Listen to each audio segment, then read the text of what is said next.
সবাই মিলে একটা প্ল্যাটফর্মে একত্রিত হয় সম্মিলিতভাবে। আজকে যেমন অনেকগুলো রাজনৈতিক দলের নেতৃবৃন্দ আছে, এই একইভাবে সামাজিক সংগঠন সহ রাজনৈতিক সংগঠন সবাই মিলে এই আন্দোলনটাকে সামনে নিয়ে যেতে হবে।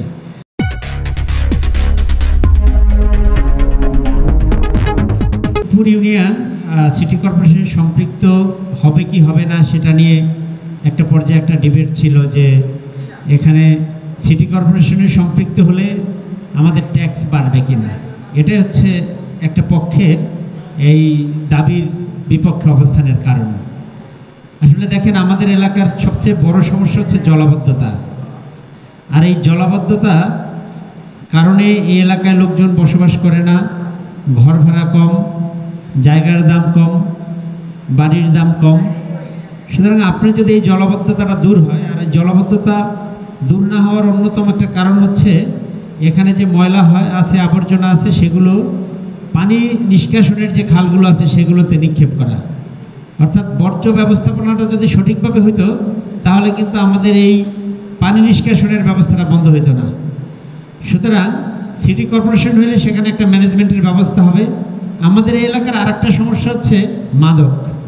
এই মাদকটা যদি আপনি সিটি কর্পোরেশনের যে নাগরিক সুবিধা, যোগাযোগ ব্যবস্থা ভালো হওয়া কিংবা লাইটিং সিস্টেম সহ অন্যান্য যে ফেসিলিটিস আছে সেগুলো নিশ্চিত হয়, তখন কিন্তু এলাকায় এই অন্ধকারাচ্ছন্ন অবস্থা থাকবে না এবং যোগাযোগ ব্যবস্থার খারাপ থাকার সুযোগটা অনেক মাদক সেবীরা এবং মাদক ব্যবসায়ীরা নেয়।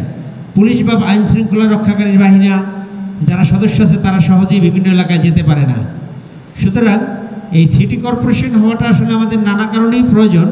দুই দিকে যেহেতু আমাদের এখানে সিটি কর্পোরেশন, মাঝখানে আমরা আছি, আমাদের কিন্তু নাগরিক সুবিধাটা বা নাগরিক যে জীবনযাত্রার ব্যয়টা সেটা কিন্তু সিটি কর্পোরেশন দ্বারা প্রভাবিত হয়। আমরা শুধুমাত্র ইউনিয়ন পরিষদ হওয়ার কারণে আমাদের জন্য যে বরাদ্দকৃত বাজেট, এত বড় একটা ইউনিয়ন পরিষদ, এত জনসংখ্যা, একটা ইউনিয়ন পরিষদের বাজেট দ্বারা এই এলাকার অবকাঠামোগত উন্নয়ন কোনোভাবেই সম্ভব না। হয় একটা পৌরসভা হতে হবে অথবা সিটি কর্পোরেশন হতে হবে, অন্যথায় একটা ছোট্ট যে কোনো ইউনিয়ন পরিষদের তো একটা নির্ধারিত বাজেট আছে, কিন্তু বাংলাদেশে এমন কোনো ইউনিয়ন পরিষদ নাই যেখানে এই পরিমাণ নাগরিক আছে বা এত মানুষ বসবাস করে। তো যেটাই হোক, সুযোগ সুবিধার বিষয়টা হয়তো আপনারা ইতিমধ্যে উপলব্ধি করতে পেরেছেন।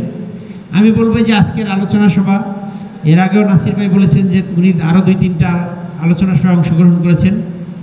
মূল যে বিষয়টা সেটা হচ্ছে যে বিক্ষিপ্তভাবে এই আন্দোলনগুলো যদি করা হয় সেগুলো জোর কম হবে।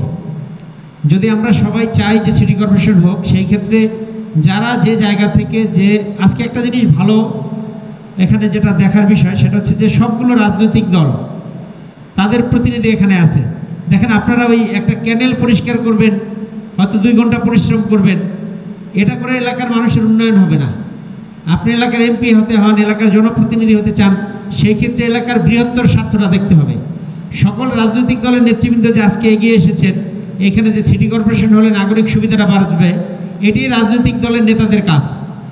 আমাদের এমপি সাহেব বা এমপি প্রার্থী যারা আছেন এই এলাকাতে, তারা যদি মনে করেন যে একটু ক্যানেল পরিষ্কার করবেন কিংবা কিছু চিকিৎসা দিবেন কিংবা কিছু এরকম কাজ, এগুলো বিক্ষিপ্ত, এগুলো দিয়ে নাগরিক জীবনের পুরো সমাজটাকে কিন্তু পরিবর্তন করা সম্ভব না বা সুবিধা দেওয়া সম্ভব না। সেই ক্ষেত্রে বড় বড় যে পরিবর্তনগুলো সেগুলো সম্মিলিতভাবে করতে হবে। আজকে যদি সব রাজনৈতিক দলের যারা প্রভাবশালী নেতৃবৃন্দ আছে তারা এই আন্দোলনটাকে ওন করে এবং সবাই সম্মিলিতভাবে মাঠে নামে যে আমরা সিটি কর্পোরেশন করব, আমাদের এটা দরকার, তাহলে কিন্তু তাদের ব্যক্তিগত পকেট থেকে রাস্তার সংস্কার করতে হবে না, খাল খনন করতে হবে না, সরকারের অর্থ দিয়ে সরকারের বাজেটেই এটা অটোমেটিক হয়ে যাবে।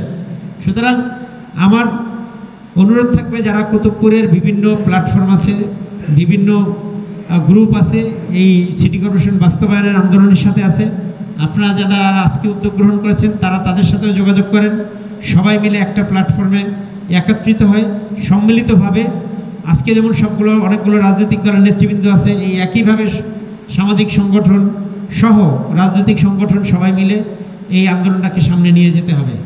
আর আমরা আসলাম, বক্তব্য দিলাম, চলে গেলাম, তাহলে কিন্তু এটা বাস্তবায়ন হবে না।